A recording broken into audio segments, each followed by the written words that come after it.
Na opinião de vocês, o que aumenta a população mundial? Energia ou mudança tecnológica? Ixi, aí é uma coisa filosofal. Ah, não é filosofal, não. Eu tenho a resposta aqui. Então vai. Primeira imagem.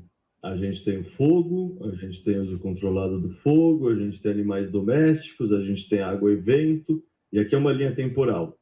E aí, do nada, a gente começa a usar os combustíveis fósseis, e o que acontece com a população humana?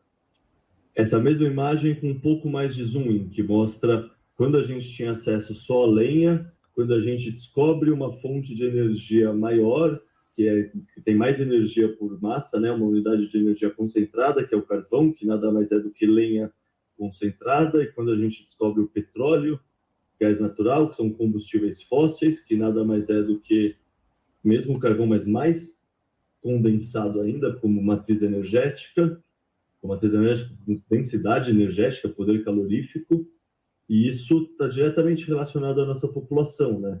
Então, falando de outra forma, o que eu acredito? Eu acredito que não existem revoluções sociais, existem revoluções tecnológicas.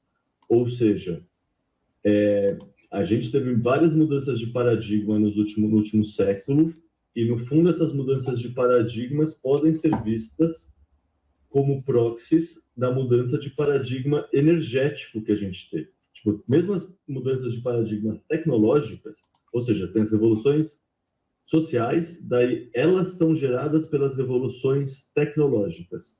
E essas revoluções tecnológicas geram mudanças de paradigmas.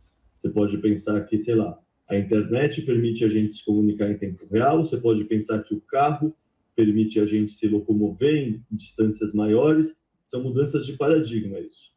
Essas mudanças de paradigma, elas estão apoiadas num substrato mais basal, que são as revoluções tecnológicas, que são revoluções energéticas, ou seja, quais fontes de energia existiam na época. Por exemplo, antes da gente descobrir e ter acesso a essas fontes de energia, carvão e petróleo, a gente não tinha como ter qualquer outra dessas revoluções tecnológicas. Tipo, ou seja, a chave de tudo é a energia.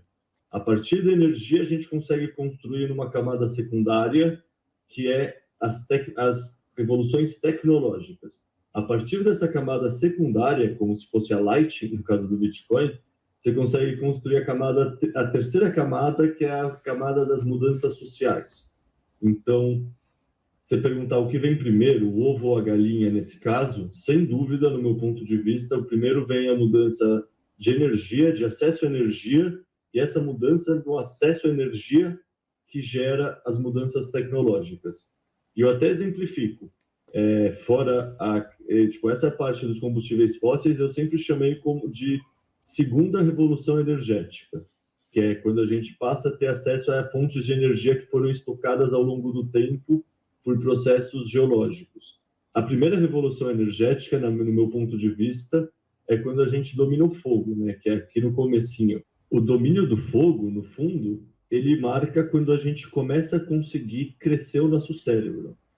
Ou seja, é uma coisa que é menos mensurável no sentido tecnologia, mas a gente começa a lascar pedra melhor, a gente começa a fazer fogueira e cozinhar alimento. Cozinhar alimento significa que a gente consegue pré-digerir a nossa comida, ou seja, a gente tem acesso a mais fonte de energia gastando menos tempo mastigando e digerindo, então isso libera tempo para a gente caçar, para a gente se comunicar, para a gente conversar, e isso, junto com acesso a mais nutriente, vai fazendo o nosso cérebro aumentar.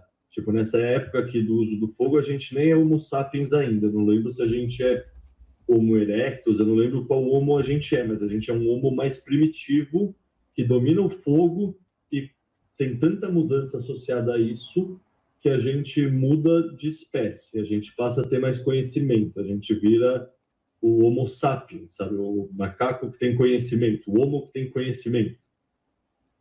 Quando chega a segunda revolução energética, que é essa revolução dos combustíveis fósseis, a gente deixa de ter acesso somente à energia que está disponível ao nosso redor em tempo real e passa a ter acesso a toda a energia que foi armazenada ao longo de processos geológicos de milhares, milhões de anos.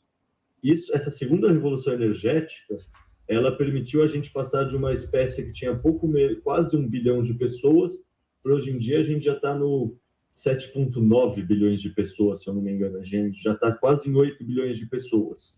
E hoje a matriz energética ela é 84% petróleo. Petróleo, gás natural e carvão. Ou seja, 84% da nossa matriz energética é composta de combustíveis fósseis. E o pessoal fala que a gente quer fazer uma transição energética, que a gente quer parar de ter acesso aos combustíveis fósseis. Tipo, se a gente pensar que a gente quer isso mesmo, no fundo o que a gente está falando é que a gente precisa cortar todo esse acesso à nossa energia.